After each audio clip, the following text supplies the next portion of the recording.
Welcome to the Power Trends podcast, produced by the New York Independent System Operator, where we discuss energy planning, public policy, and other issues affecting New York's power grid. Hello, and welcome to the Power Trends podcast. This is episode 39. I'm your host, Kevin Lanahan, Vice President, External Affairs and Corporate Communications at the New York Independent System Operator.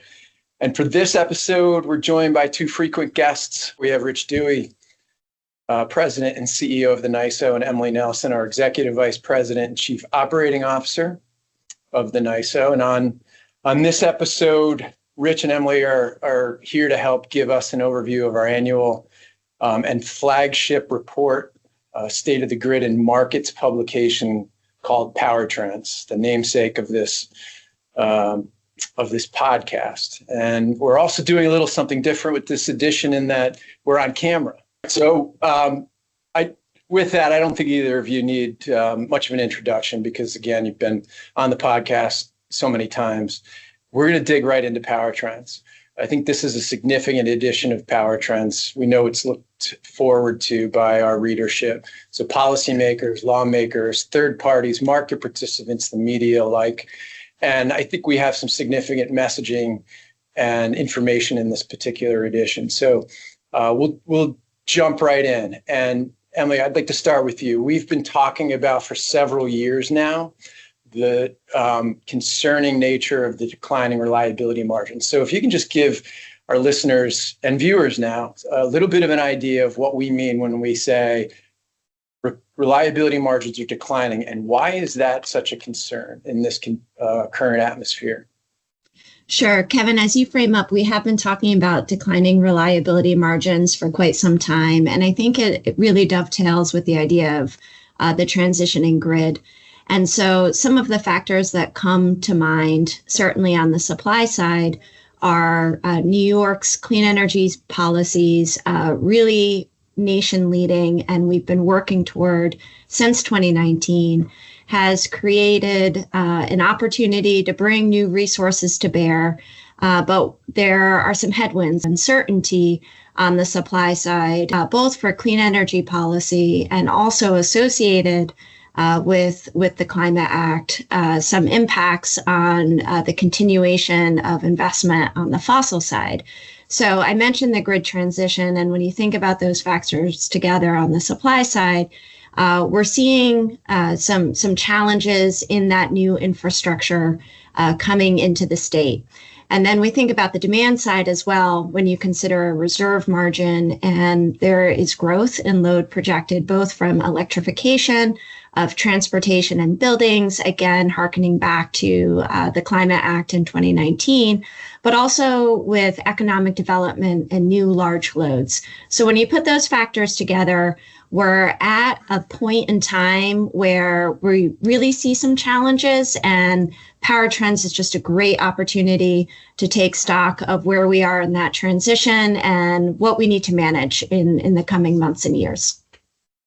Rich, you like to talk about how we enjoyed a surplus for roundly 20 years. Can you talk to us about what's changed in the last 5 years where we had enjoyed this surplus and now things are different? Yeah, when I talk about surplus, I talk about that amount of supply that we have above the minimum reliability criteria, right? So it's sort of that extra cushion that the grid operators have at their disposal for when the system is tight, when it's really hot out there, or we're dealing with equipment problems from some of the providers. You have a little bit of a cushion or an extra amount of megawatts that we can rely on to help make sure that we can ride through those kind of disturbances.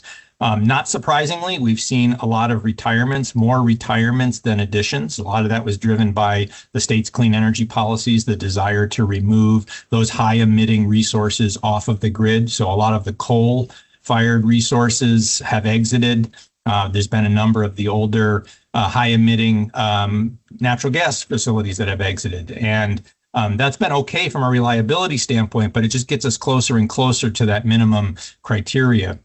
When you think about now the intersection of not only the clean energy policies, but also the economic development opportunities we have in New York State, suddenly we're poised to be able to capture some of those manufacturing jobs, data center jobs, And all of that is going to result in an increase of demand on the system. So when we're as close as we are right now to the minimum requirements, it just doesn't leave us that cushion or that flexibility to be able to react quickly and seize those manufacturing opportunities.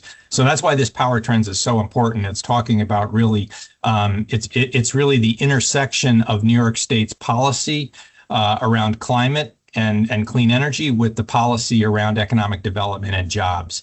And the power system is so crucial to be able to satisfy both of those objectives.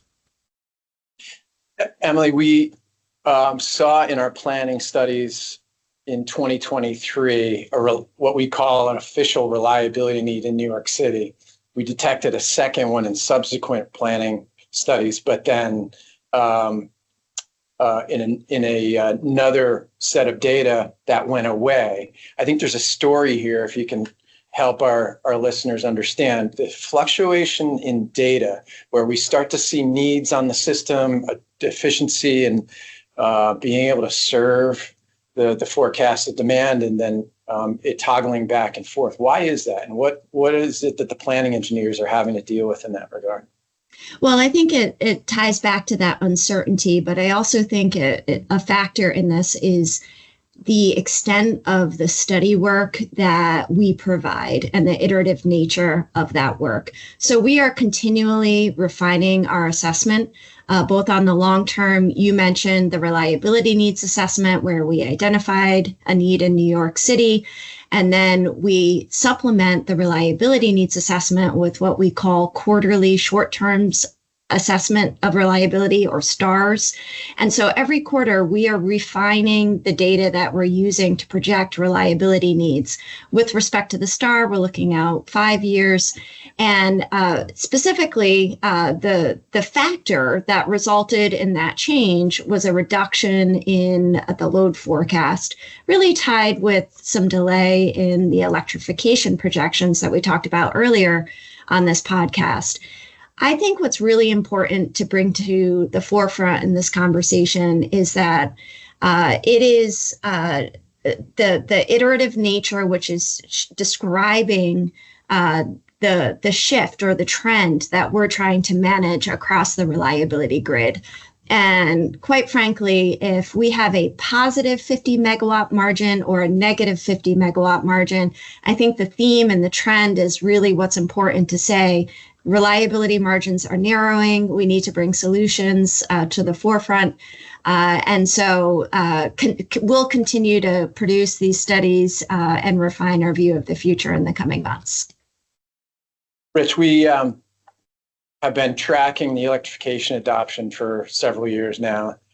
That was really robust a few years ago. It seems to be getting a little bit flatter in some of the out years. So can you talk to us about how we track, again, that electrification adoption, both business, building and transportation sectors, and how that factors into our demand forecast? Yeah, and first let's talk about what that forecast is, right? It's a projection of what we think our best look at the future 10 years out is, right? So that's sort of the timeline that we need to be able to do some of these estimates and make these assumptions. When you think about the time it takes for some of these big infrastructure projects, it can take 10 years to build a transmission line. It could take 5+ years to build a new power plant. So it's really important that we look as far into the future as we can and make the best judgment and the best estimates as we can. When you think about what that takes, it's really looking at economic drivers, it's looking at projections, it's looking at adoption rates. And when you start thinking about some of the traction that electric vehicles have seen in some areas, but some slower adoption rates in others. And then you think about heat pumps and the electrification of the building sector. There's been some new developments with the quality of some of those devices, some of those systems, and what they're capable of doing in the cold weather regions. But in some instances, people have been slow to want to adopt them. So we just have to make our best guess what we think the future is going to entail, and then update our planning studies accordingly. So I want to get to winter reliability in a second, because I know that that's a growing concern. And you mentioned the ability to serve that load in those cold weather months. But you also mentioned a little while ago the impact that these large loads and the new high-tech energy intensive economic development projects are having on the demand forecast and our ability to accommodate that from a resource adequacy perspective. What is the nature of these large loads, and what is it that's different about trying to accommodate this particular demand that stands out for both of you? I think it's the speed with which it can be developed. When I mentioned that the time it takes to build new infrastructure, new electric system infrastructure, whether it's transmission lines or whether it's power plants, these new load projects can be built that much faster. So when you start thinking about what it takes to build a data center and fit that out with the computing power it takes to solve some of these artificial intelligence problems, that can happen in a year to 2 years. And the speed with which it presents itself on the grid is that much faster than what we can do to react in terms of being able to have the supply resources in place. So it's really having the best available information, working with developers, insight about the likelihood and the locality of where these resources are planned to be deployed, and making sure that our estimates, our forecasts, and our models as accurate as possible, so that we can give the best vision into what the future is going to entail. Emilie, you oversee the planning group, and these loads have to go through the interconnection process. Anything that you are observing from the experience there that is worth highlighting about these new loads? I think the more information that the ISO can gather on the needs on the load side, how they plan to interconnect, how they plan to scale, and then also how they plan to operate, really gives us the information that's necessary to make sure that the grid remains reliable, that economic development can happen, and that we're really navigating for New York State, for the developers, for all interests. We're navigating that future in a responsible way. All right, let's shift to winter reliability concerns, which is highlighted in power trends as a big developing issue as well. So we're currently a summer peaking system. We're predicting to be sometime in the 2030s a winter peaking system. Let's talk about the issues associated with maintaining grid reliability during those winter months. Maybe talk about the experience during Winter Storm Elliott, but what do we see on the horizon as we make that changeover from a summer to a winter peaking system? I think the risk and the concern that worries us the most is the availability of fuel. When you think about an electric system, specifically during winter operation, we're very dependent on the availability of natural gas, especially in the downstate region, to be able to power the generating fleet on a cold winter day. Natural gas is just not as available or abundant on those days because the home heating systems have priority over that gas, and it's just not available all the time to the electric generation fleet. So having access to natural gas or some other backup fuel, in our case, it's oil in New York City as the secondary dual fuel. But that's probably the biggest concern as we start thinking about what it takes to ready an electric system for a very, very cold winter day. And I'll add to that a bit. Part of what we see is throughout the 2030 period of time, we are going to need to manage just more stress conditions throughout the year. So you frame up, we currently have a summer peaking system in the winter. It's much more of an energy issue and managing the availability of gas and oil, along with any energy production we can get from behind the meter solar, wind, hydro, nuclear, et cetera. All of these resources coming together to solve that energy issue during the cold periods and a function of the duration of the cold that we need to manage. But really, when you consider a summer peaking system currently, a transition to a winter peaking system, we are going to need to manage a variety of stress conditions throughout the year. We don't often highlight the shoulder period. In the spring and the fall, we're managing a lot of outages on both the transmission side and supply side. So we really need to incentivize flexibility through our markets to make sure that we have the resources that are necessary to manage across a variety of conditions. All right, those are really interesting points, Emily, that I don't think we've really explored before, especially not on the podcast. But we've seen in other parts of the country that those you talk about those shoulder seasons where maybe the heightened concern that we have in the depths of winter or summer aren't necessarily there, but we can see some extreme weather in those shoulder periods, and when we have those outages for maintenance or whatever, can throw us a curveball. And so, point well taken, especially with fuel availability. If we've got to run those power plants, and we weren't expecting to do so to that extent, in a shoulder period. Yeah, absolutely fair, Kevin. When you're trying to manage outages and the necessary maintenance so that you're moving into the summer and the winter periods in as reliable a posture as possible, you're removing degrees of freedom, flexibility that the operators have to really serve load, especially if something unexpected comes up.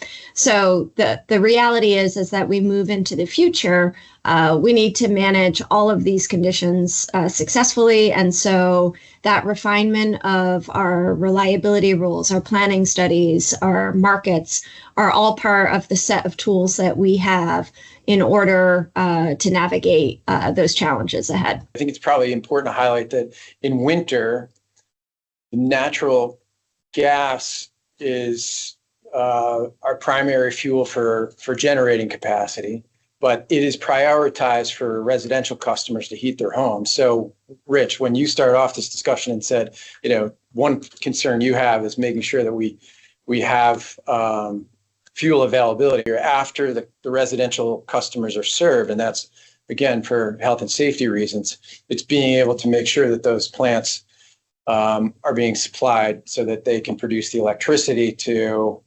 charge a car, an electric vehicle, but then also those new heat pumps that'll be used for space heating. Yeah, the capacity of the gas pipeline system on some very, very cold winter days has about as much capacity as the home heating customers demand. And there's at times nothing left for electric generation, or there's no opportunity for electric generators to be able to get gas to power their systems. And that's where the availability of a backup fuel, like in this case in New York City, it's oil as a backup fuel. During Winter Storm Elliott, the natural gas system was heavily constrained. None of those generators could get access to natural gas to generate electricity. And luckily, not luckily, because of good planning and really forward-thinking reliability rules, those generators had oil that they could burn as a backup. So we were able to keep the lights on in New York City, and we were even able to generate enough extra power to help our neighbors out to the south who didn't have the same kind of capacity. So, Emily, you mentioned building out the flexibility of the system and the investment in renewables, storage to accommodate those instances. But we haven't seen the kind of development that we would have hoped at the pace we need to accommodate the deactivations of the traditional thermal fleet. So I know we're doing our level best through the interconnection process. Is there any thoughts there about how to accommodate more of those renewables? I'm really proud of how the NYISO, together with stakeholders, tackled the challenge of the interconnection queue. We moved expeditiously to implement new rules on how to process interconnection and started that in earnest and have seen some success in proceeding through the various studies that are part of the interconnection process. So making good strides in that front. I think part of the challenge on the supply side that we're experiencing is a combination of factors. Certainly, there were constraints with respect to supply chain coming out of the pandemic. And then I think the regulatory uncertainty that is impacting the industry right now is further exacerbating some of those constraints. With that in mind, I think providing the value of wholesale competitive markets to establish a market signal on the reliability value and really provide that continual mechanism to incentivize the resources and the flexibility we need is incredibly important, especially during periods of uncertainty. Rich, anything you want to add in terms of what we see in the queue and the future?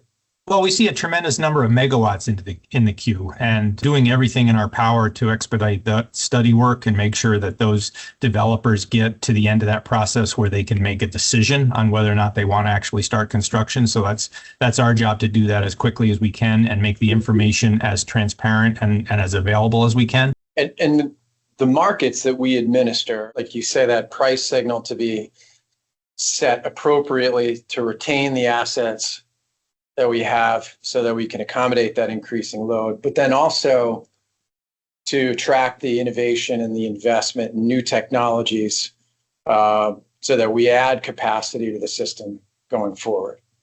Yeah, that's exactly right. It's really got to do both. Attract and retain and make sure that we've got the signals that maximize the performance and the right kind of behaviors so that we've got the best fleet available for operations to meet reliability day in and day out.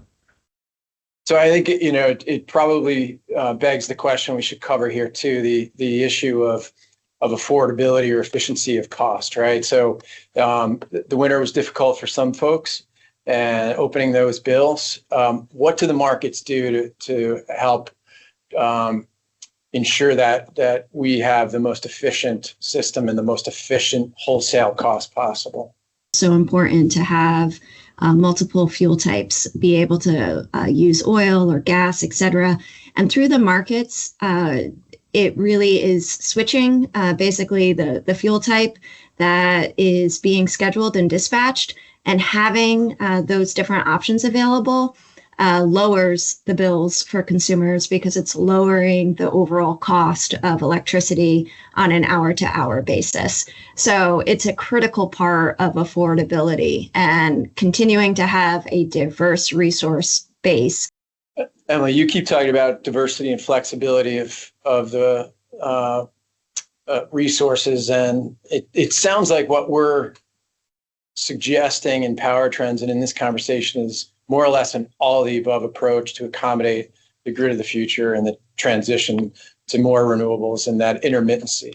And with that, we also are talking in Power Trends about two difficult observations. One, the aging nature of our existing fossil fuel fleet, more dependency on units that are 50 years, sometimes 70 years or older, especially during those high demand scenarios. And then two, what we might be able to do to address that issue going forward, reduce emissions, upgrade those units, and achieve additional capacity, which is needed too. So, Rich, starting with you, maybe we can talk a little bit about concerns we have with that aging fleet and what we want to try and do about that. Yeah, I mean the stats and circumstances around the fleet. It's an old system. A lot of the facilities are operating beyond the design life of the plant when it was built, and certainly beyond what we've seen in other parts of the country for similar vintage units. So the expectation that it's going to continue to perform at the same high level that it has, say, for the last couple of decades is just not reasonable. And we've also got to start thinking about they're going to reach the end of their life, and we're going to need to replace those megawatts in order to maintain the reliability margin that we need to run a reliable system. And it's really about managing risk. And the risk of the fleet right now, because of the age of it, is increasing day by day. having the right kind of market signals to attract new development, and having a willingness and the recognition that we need to replace some of those resources with dispatchable megawatts that are reliable is just a practical reality of what's going to take to maintain reliability and address the load growth that we anticipate. Emilie, anything else you want to add? Picking up on the theme of an all-in strategy, what the New York ISO does is synthesize all of the information, all of the resources that are available to get to the most optimal, reliable solution. So we've talked about a lot of different types of resources, behind the meter solar, for example. That is something that helps us meet our energy needs, and we integrate that into our forecasting capability so that we can come up with a reliable day ahead and real-time plan. And we just need to be clear-eyed on the state of the resources that we have. The idea of risk with aging infrastructure is something that we're all familiar with, and we need to find solutions. And so one of those solutions is what the markets can provide. And this is 25-year anniversary of the independent system operator building and administering those markets. Maybe, Emilie, you can give us an idea of some of the recent changes that we've made in the markets to try and build the products and services necessary to accommodate the grid of the future and address some of the challenges that we're talking about here. Sure. The market constructs are intended to work together. So we have a capacity market in the simplest form because we need a reserve margin to meet the peak loads and make sure we have a variety of resources to serve the summer peak and also the winter constraints that we need to manage. And so some of the evolution on the capacity market side, and we're taking a fresh look to make sure it will continue to serve us well throughout this grid transition, is accrediting resources based off of the reliability value in order to meet that resource adequacy or reserve margin objective that the capacity market is intended to focus on. So that has been a significant change. We have a long-standing history on incentivizing performance, both through the capacity and the energy and ancillary services markets. On that front, a lot of the focus is on flexibility, being able to secure the amount of reserves, which really is a calling card for the unexpected things that need to be managed on the system. And converting reserves to energy is a critical part of operations and reliability.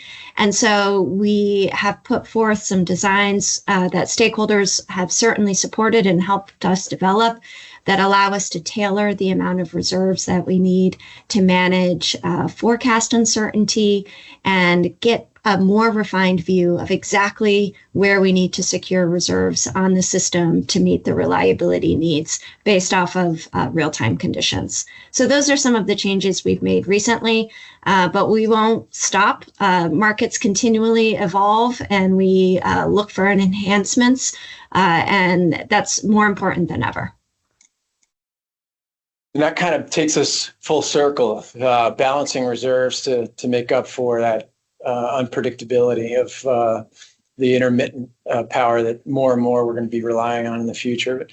But maybe a few words about our workforce and the investments that we're making here in our people, because we can't do any of this without them. The work that we do is just so crucially important to the health and safety of New Yorkers, but also the economy.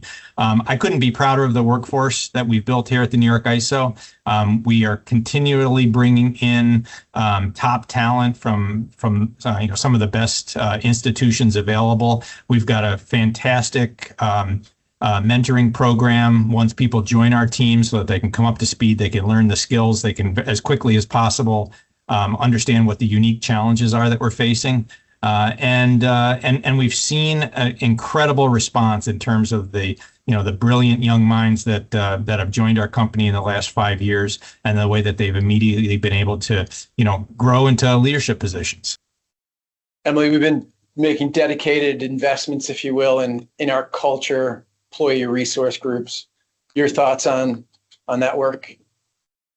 I think it's part of making the environment here at the NYISO multifaceted and serving everyone who comes through the doors every day. So it's incredibly rewarding to see the growth that we have. So whether it's mentorship, job rotation, professional development, on a technical track, a management track, it takes all of us coming together to solve these difficult issues. And it certainly is a tremendous place to spend your time and spend your career. Both Rich and I have been here for several decades at this point, and I think we can both say we have yet to have a boring day at the New York ISO. Always something to do, always something to learn. Hear, hear. And on that note, I want to thank both of you for joining us. Thank you very much. And well done. Thanks, Kevin. My pleasure. Thank you for joining us. As a reminder, the New York Independent System Operator, NYISO for short, is responsible for reliably managing New York's power grid and energy markets and providing independent data to policymakers and the public. For more independent info, please visit the NYISO blog at www.nyiso.com/blog.